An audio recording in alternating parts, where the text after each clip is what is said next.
Saint ভিনসেন্টের সবশেষ আন্তর্জাতিক match হয়েছে ২০১৪ সালের পর। ২০১৩ সালের পর এই ভেন্যুতে হয়নি কোনো টি-টোয়েন্টি ম্যাচ। এমন অচেনা কন্ডিশনে নেদারল্যান্ডসের বিপক্ষে দুর্দান্ত বোলিং করেছেন বাঁহাতি পেসার মুস্তাফিজুর রহমান এবং লেগ স্পিনার রিশাদ হোসেন।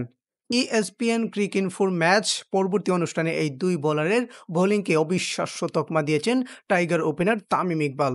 চলতি বিশ্বকাপে বাংলাদেশের ট্রাম্প কার্ড বলা যায় রিশাদ হোসেনকে। আইসিসির আসরের লেগ স্পিনার নিয়ে বাংলাদেশ কোনো সময় আশা দেখতে পারেনি।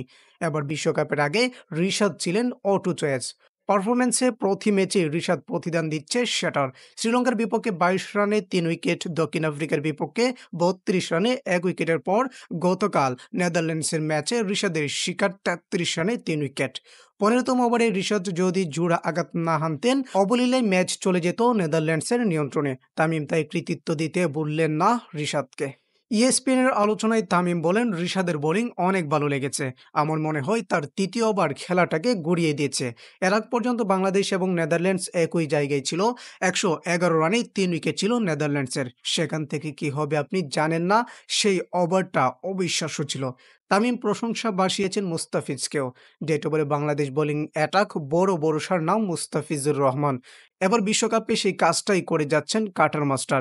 রান তারায় প্রতিপক্ষ ছড়াও হওয়ার মুহূর্তে মুস্তাফিজ উল্টা চাপে রাখলেন নেদারল্যান্ডস ব্যাটসম্যানদের। তার করা ২৪ বলের ১৭টি ছিল ডট বল। মুস্তাফিজের প্রশংসায় তামিম বলেন, আমার মনে হয় যেভাবে মুস্তাফিজ বোলিং করছে এই মুহূর্তে এটা আসলে অবিশ্বাস্য। সে এমন একজন বোলার যাকে সবসময় সবচেয়ে কঠিন ওভারগুলো দেওয়া হয়েছে। সে তার কাজটা ভালোভাবে করে যাচ্ছে। বিশ্বকাপের উইকেট বাংলাদেশের খেলাটাকে শুট করছে। এটা প্রায় নিজেদের ঘরের মাঠে খেলার মতোই।